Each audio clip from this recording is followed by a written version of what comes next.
Hello, everyone, and welcome to our Ventura TV. I'm Sandra Siepak. On our show today, we are welcoming two physicians, Dr. Nessa Meshkaty and Dr. Lissa Barger.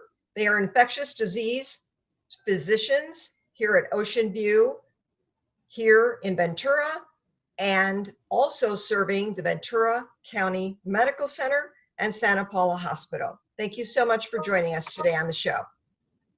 Yes, thanks for having us. Very good. We're going to cover something that's very much in the news today, which is the COVID-19 vaccinations and the vaccines that are rolling out and coming out to many people.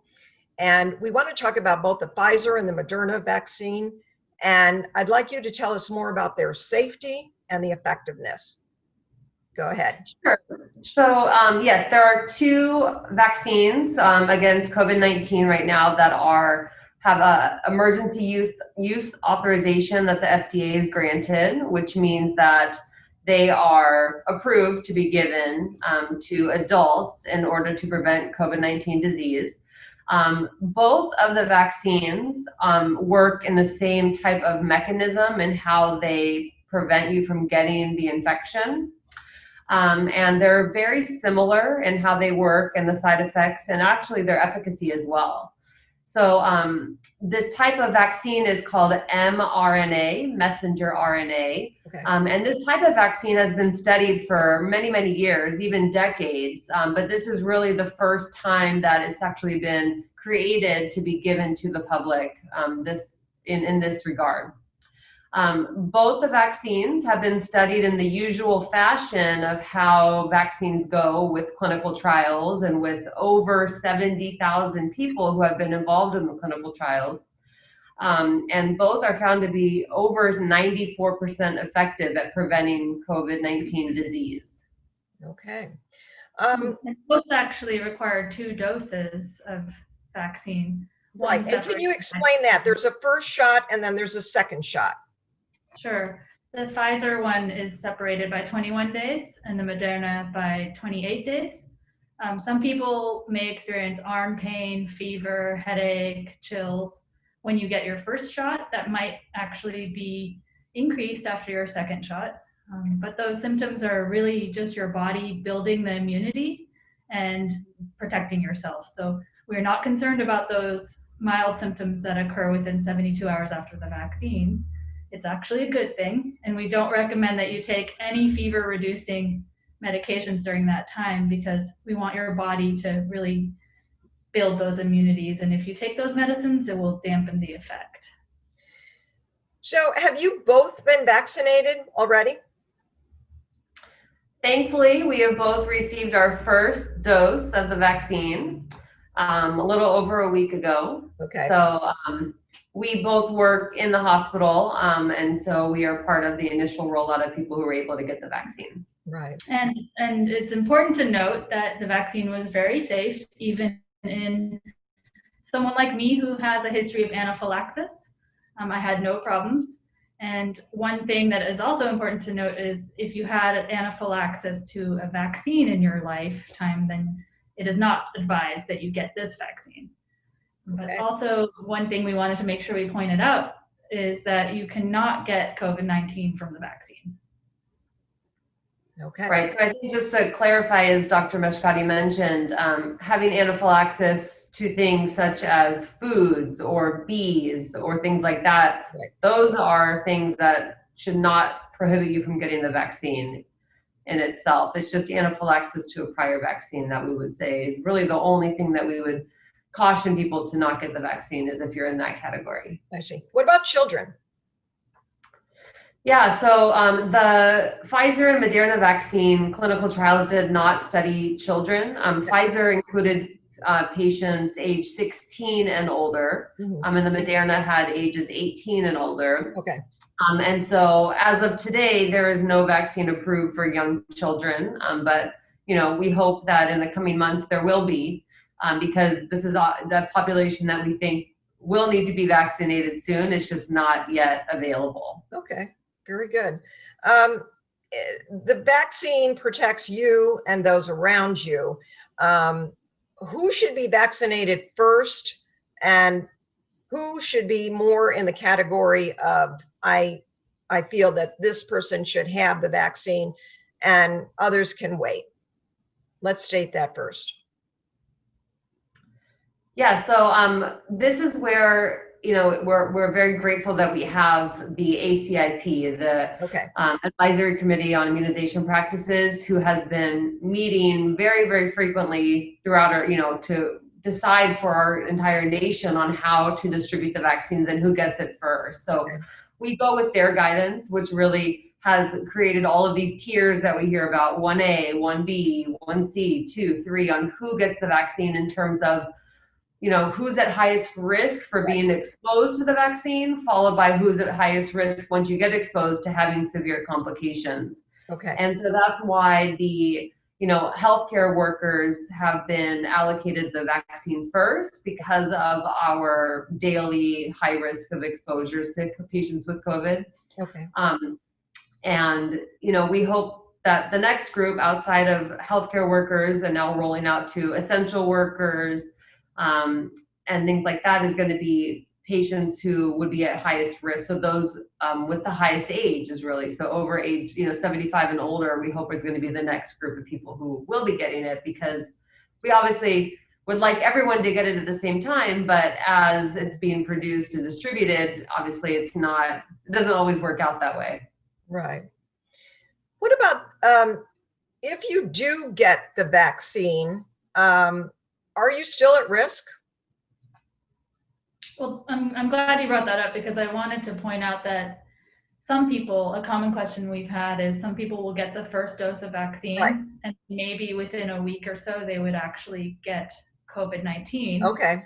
Because, you know, we really need both of the vaccines, and you need Both doses of the vaccine. vaccines in order to get full immunity. So they have experienced COVID in between their vaccine dates, and we just want to point out that you can still get COVID after getting the first vaccine, and some things to watch for that the vaccine would not cause are shortness of breath, cough, trouble breathing. Any of those symptoms, if you develop those, we recommend that you get tested for COVID-19. Okay. But we also recommend that you continue after your quarantine period and your recovery period to continue to get the second dose of the vaccine, as long as supply is available for you. Okay. What, if you could briefly tell us the differences between both vaccines, and is there one that's better suited for one group as opposed to the other? Yeah, I don't think there's, you know, much in the way of difference. You know, the dosing interval between the two, as we mentioned, the Pfizer one is 21 days between the two series versus the Moderna's 28 days. Okay. A little bit different in terms of storage and processing. The Pfizer one has to be stored and transported in a much colder temperature. Yes. With special freezers that are required versus the Moderna. So in terms of distribution, that comes into effect. But, you know, if certain, you know, I would recommend either one to any patient. I don't think that in terms of which one's better or safer, I think they're both equally effective and safe. From the experience that you have as infectious disease specialist, tell me about what you feel as physicians, what you would like to tell viewers. Well, I think one of the most important things is we're all wanting to get back to normalcy. We want to be able to see people's faces and smiles again. Right. And we're hopeful that when we have about 60 to 70% of the population vaccinated, that we can start peeling back all the other interventions that are required, including wearing a mask, washing your hands, and distancing. Okay. We do recommend that wearing a mask, washing your hands, and distancing, in addition to the vaccine, that combination effect is going to get us back to normalcy. So we ask that everyone still take part in those interventions to protect your community, your loved ones, and each other, and that there will be a time, and just to be hopeful about a time in the future where we can try and get back to what we had before. Very good. Is it important to continue to social distance, wear a mask, even after you've had the vaccine, and you're out in public, and some people may say, oh, well, I've already been vaccinated, I'm protected. Let's address that too. Yeah, so it is still important. So even if you've had the vaccine, we still don't know all of the specifics in terms of risk of spreading disease to other people. So for example, say I got the vaccine and 3 months from now I'm exposed to somebody that has had COVID. Yes. I'm protected from not getting the disease, from not getting the overall infection and symptoms myself. But we don't yet know enough information to know if I'm able to pass it on to somebody else. Right. And until we know more information, we still need to stay protected, because if that person I spread it on to is an older patient that has not been vaccinated, they could, get infected themselves and have severe complications. Yeah. So for now, we still need to do all these measures. Good. What about the other side that says, I don't want to be vaccinated? I don't want to take a vaccine, and I'm not in favor of that. What do you say to those folks? We understand that people have a lot of reservations and fears. It's been a very scary year, and there's been a lot of misinformation and conspiracy theories out there. And what we want to encourage is that people trust who is giving them advice, find some trustworthy sources, some doctors, some people at the CDC, Dr. Fauci, whoever is your trustworthy source, and listen to their advice. If you feel like you want to wait a little longer, then that's fine. Mm-hmm. We have all the faith that more people are going to get vaccinated because it is safe. And so if there's a small percentage of people that don't get vaccinated, that's fine. Okay, very good. Could you share your website with viewers, so if they want to go to the website to get additional information on all that you spoke about today, they're able to do that? Yeah, so our website is oceanviewmedical.org, and this has a lot of information about our specialty group, as well as some COVID-19 information and links to different CDC references. And there's also our YouTube videos, which have a kind of basic overview of a Q&A about COVID-19, similar to some of the things we talked about today, where Dr. Meshkaty and I have a conversation about common questions and, some conspiracy theories and some who should or should not get the vaccine information that we've been told that is very useful information, because it's hard to find reliable information, and there's a lot of conspiracy theories, and we try to dispel these myths to try and just promote the truth and scientific evidence. Right. So this will give viewers a little bit better information if they can go to your website, and it's all stated on there. Yes. Very good. I want to thank both of you for joining us on our Ventura TV today, Dr. Lissa Barger and also Dr. Nessa Meshkaty. Thank you so very much for sharing your knowledge on all that you do at Ocean View. And we continue to hope that viewers will take a look at the information that you have stated today. Thank you so much. Thank you. And I appreciate you joining us. Thank all of you for joining us on our show today. We look forward to seeing you next time. Bye, everyone.